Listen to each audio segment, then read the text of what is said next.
ఒక్కసారి గనుక చంద్రబాబు నాయుడు ఒక్కసారి ఇటు గన ఈ రోజు చూస్తే ఇక ఈ రోజు నీకు నిద్ర ఉండదు, నీ కొడుకుకి నిద్ర ఉండదు, నీ పార్ట్నర్ కి నిద్ర ఉండదు, నిన్ను మోస్తున్న పవన్ కళ్యాణ్కి నిద్ర ఉండదు.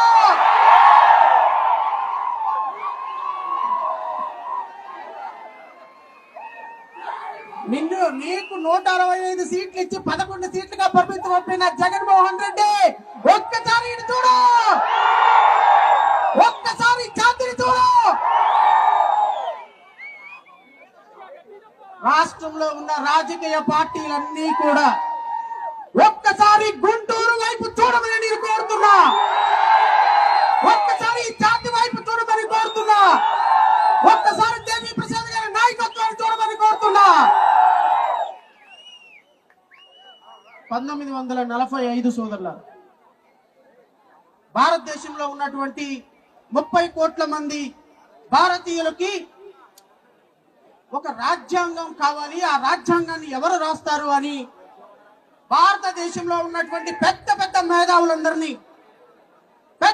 మేధావులందరినీ సంప్రదిస్తుంటే 30 కోట్ల మంది ఉన్న భారతీయులకి రాజ్యాంగం రాసే దమ్ము ఏ ఒక్కడికి లేదు. ప్రధానమంత్రి పోస్టులు ఆశించే నెహ్రూ ఒకడు, ఉపరాష్ట్రపతి పోస్టులు ఆశించే ఇంకొక వ్యక్తి ఒకడు, ప్రధానమంత్రి పోస్టులు ఆడిచ్చే లజపత్ రాయ్ లాంటి వాళ్ళు ఒకడు. ఈ దేశానికి రాజ్యాంగం అందించాలి అంటే, ఈ దేశంలో ఉన్నటువంటి 5 కోట్ల మంది దళిత బిడ్డల జాతిని, వాళ్ళ తలరాతల్ని మార్చాలి అంటే ఒకే ఒక్క తల చేతి పైకి ఎత్తి నుంచుంది, అదే డాక్టర్ బాబాసాహెబ్ అంబేద్కర్, అదే డాక్టర్ బాబాసాహెబ్ అంబేద్కర్, అదే డాక్టర్ బాబాసాహెబ్ అంబేద్కర్. ఈ రోజు భారతదేశానికి తలమానికమై 140 కోట్ల మంది తల రాతల్ని మారుస్తున్నటువంటి ఏకైక రాజ్యాంగం ప్రపంచ దేశాల్లో ఒక్క భారతదేశంలో మాత్రమే ఉన్నది సోదరులారా. అది రాసింది మన జాతి డాక్టర్ బాబాసాహెబ్ అంబేద్కర్. ఒక్కసారి జై భీమ్ చెప్పండి. మీ జై భీమ్ ఎక్కడికి వినపడాలంటే తాడేపల్లి ప్యాలెస్ వినపడాలి. మీ జై భీమ్, జై భీమ్, జై భీమ్. 82 లక్షల మంది ఉన్నటువంటి ఒక కమ్యూనిటీని ఏం పీకుతారు వీళ్ళు, ఏం పీకుతారు వీళ్ళు, ఏం పీకుతారు మీరు అని ఒక పార్టీ, ఇంకో పార్టీ 4000 కిలోమీటర్ల పాదయాత్ర చేశాను, ఎవరి కోసం వీళ్ళు నాకు ఓటేయరని ఇంకొక పార్టీ. అంటే రాజకీయ పార్టీలకి ఓట్లేసే బానిసల బాబను, బానిసల బాబను.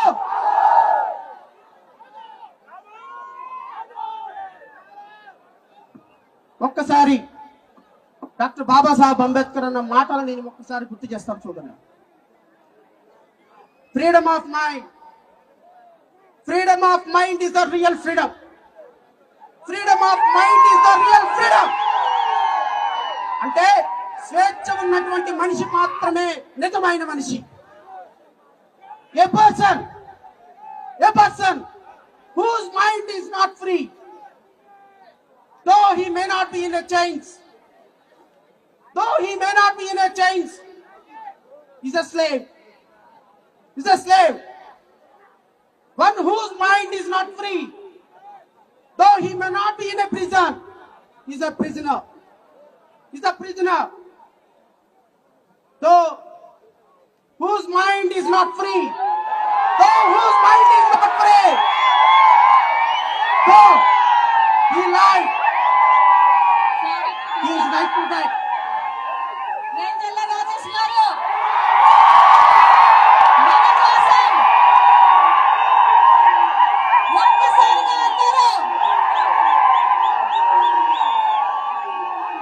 Jai Bhim! Jai Bhim! Thank you so much. I heartily welcome everyone. సోదరులారా, డాక్టర్ బాబాసాహెబ్ చెప్పినటువంటి అద్భుతమైనటువంటి మాట, ఈ రాజ్యాంగం ఈ రాజ్యాంగం మన కళ సాకారం కానప్పుడు ఈ యువత రాజ్యాంగం మీద యుద్ధం చేయాలని ప్రకటించినటువంటి డాక్టర్ బాబాసాహెబ్ అంబేద్కర్ మనకు స్ఫూర్తి. మీరు అడగొచ్చు, సార్ భారతదేశంలో అత్యున్నతమైనటువంటి సుప్రీంకోర్టు ఇచ్చినటువంటి జడ్జిమెంట్ ఎందుకు భారతదేశంలో ఇంత దుర్మార్గకరమైనటువంటి జడ్జిమెంట్ ఇచ్చిందని. నేను మీకు చాలా స్పష్టంగా ఒక మాట చెప్తున్నా సోదరులారా.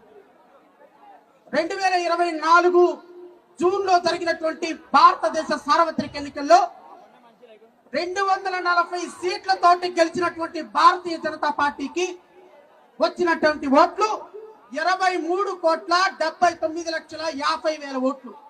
అంటే 23 కోట్ల ఓట్లు వస్తే ఈ దేశాన్ని గత 14 సంవత్సరాల నుంచి పరిపాలిస్తున్నటువంటి భారతీయ జనతా పార్టీ 40 కోట్లుగా ఉన్నటువంటి దళిత బిడ్డలు కనుక ఏకమైతే ఈ దేశంలో ఎర్ర కోట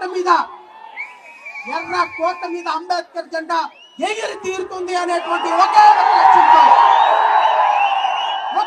లక్ష్యంతో భారతదేశంలో ఉన్న 40 కోట్ల మంది దళిత బిడ్డల్లో ఒక సుప్రీం కోర్టు దుర్మార్గకరమైన జడ్జిమెంట్ ద్వారా ఈ దేశంలో ఉన్న 1108 షెడ్యూల్ కాస్ట్ కులాలని, భారతదేశం మొత్తంలో మనకి 1108 షెడ్యూల్ కాస్ట్ కులాలు ఉన్నాయి. 1108 కులాలని 1108 విభాగాలుగా విభజించి ఈ దేశంలో ఎప్పటికీ కూడా రాజ్యాధికారానికి రాకుండా చేసినటువంటి ఒక దుర్మార్గకరమైనటువంటి జడ్జిమెంట్ సుప్రీంకోర్టు ఇచ్చినటువంటి జడ్జిమెంట్. ఈ జడ్జిమెంట్ కేవలం ఒక మాలా బాధితులకు మాత్రమే కాదు, రేపు ఉదయం ఈ క్రిమి లేయర్ సిస్టమ్ వల్ల, ఫస్ట్ జనరేషన్ రిజర్వేషన్ వల్ల ట్రైబల్ పీపుల్ కు కూడా, ఎస్టీ సోదరులకు కూడా ఈ జడ్జిమెంట్ దుర్మార్గకరంగా మారే అవకాశం ఉంది. నేను మీ అందరిని కోరుతున్నా, ఇది కేవలం ఆరంభం మాత్రమే కాదు, ఇది రాజకీయ పార్టీలు మాలా మాదిగ ఓట్లని, మాలల్ని మరి ముఖ్యంగా 82 లక్షల మందిగా ఉన్న మాలల్ని మనల్ని ఓటు బ్యాంక్ గా చూసే చంద్రబాబు నాయుడికి ఇదే చివరి ఎన్నిక కావాలి అని నేను పిలుపునిస్తున్నా. నేను ఈ వేదిక నుంచి ప్రకటిస్తున్నా, మన మొదటి శత్రువు చంద్రబాబు నాయుడు.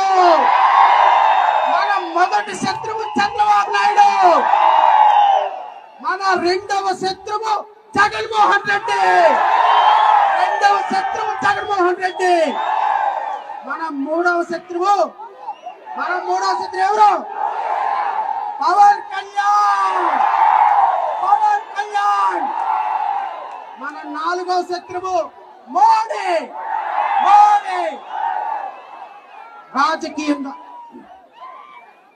రాజకీయంగా మాలా అంటే వాడు ఓటు వేసే బానిసలాగా చూసే రాజకీయ పార్టీలకి మీరు సమాధానం చెప్తారా చెప్పరా? ఖచ్చితంగా. ఎందుకంటే 2024లో వర్గీకరణ చేస్తానని చెప్పిన చంద్రబాబు నాయుడు కూడా ఓటేసి 164 సీట్లతో రాజ్యాధికారంలోకి తీసుకొచ్చాం. 2027 కని 2028 కని జమిలి ఎన్నికలు రాబోతున్నాయి. చంద్రబాబు నాయుడు పార్టీని, కూటమి ప్రభుత్వాన్ని కట్టి బంగాళాఖాతంలో పడేసే బాధ్యత మీరు తీసుకుంటారని ఆశిస్తూ ఎంతో కష్టపడి ఎన్నో భయ ప్రయాసాలకు వచ్చి మా సోదరులు దేవి ప్రసాద్ గారు ఒక బృహత్తరమైనటువంటి కార్యాన్ని మెడలకెత్తుకున్నారు. దేవి ప్రసాద్ గారి నాయకత్వంలో నడవటానికి అడువడువున మేము సిద్ధమై ఉన్నాము అని ఈ వేదిక నుంచి ప్రకటిస్తున్నా. ఖచ్చితంగా మీ అందరూ కూడా చివరిగా నేను ఒకే ఒక మాట చెప్తా. ఇందాక మూర్తి గారు చాలా అద్భుతమైన మాట చెప్పారు. ఎమ్మెల్యే పదవుల కోసం, ఎంపీ పదవుల కోసం, కమిషన్ పదవుల కోసం ఆశపడి బాబాసాహెబ్ అంబేద్కరిజాన్ని తాకట్టు పెట్టొద్దు అని. నేనే గనుక బాబాసాహెబ్ అంబేద్కర్ కోర్టుతోనే ఎమ్మెల్యే అవ్వాలని అనుకున్నాను కాబట్టి ఈ రోజు ఇక్కడున్నా. Otherwise I would have been MLA or MP by this time. ఈ రోజు అసెంబ్లీలో మాట్లాడి ఉండేవాడిని. కానీ నేను ఒకటే చెప్పినా, బాబాసాహెబ్ అంబేద్కర్ స్ఫూర్తితో నేను అసెంబ్లీలోకి వస్తాను తప్ప ఏ రాజకీయ పార్టీ ద్వారా రాను.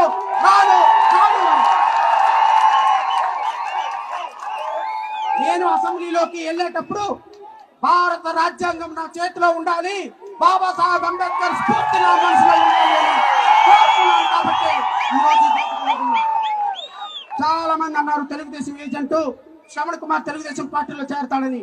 చంద్రబాబు నాయుడు, నువ్వు నీ టికెట్, నీ మినిస్టర్ పోస్ట్ నాకు తాలికోటతో సమానమని వదిలేసి ఈరోజు అంబేద్కరిజం కోసం నుంచుంటా.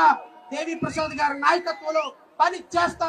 ప్రతి ఒక్కరి మనసులో అంబేద్కరిజాన్ని నిలబెట్టడం కోసం నా చివరి రక్తపు బొట్టు వరకు పోరాటం చేస్తా, ఆరాటం పడతా, నిలబడతాను. నేను నమస్కరిస్తూ నాకు ఈ అవకాశం ఇచ్చినటువంటి ప్రతి ఒక్క జేఏసీ అభ్యర్థికి చెల్లి మల్లేశ్వరి చాలా కష్టపడుతుంది, అన్వరపు కిషోర్ కష్టపడుతున్నారు, అందరూ ఉన్నారు. మీ అందరూ ఒక వేదిక మీదకి రావాలి. ఇది మన భావి తరాల కోసం పోరాటం. సోదరులారా, ఒకరోజు దయచేసి ఒక్క నిమిషం, ఒకరోజు నీ కొడుకు వచ్చి, నానా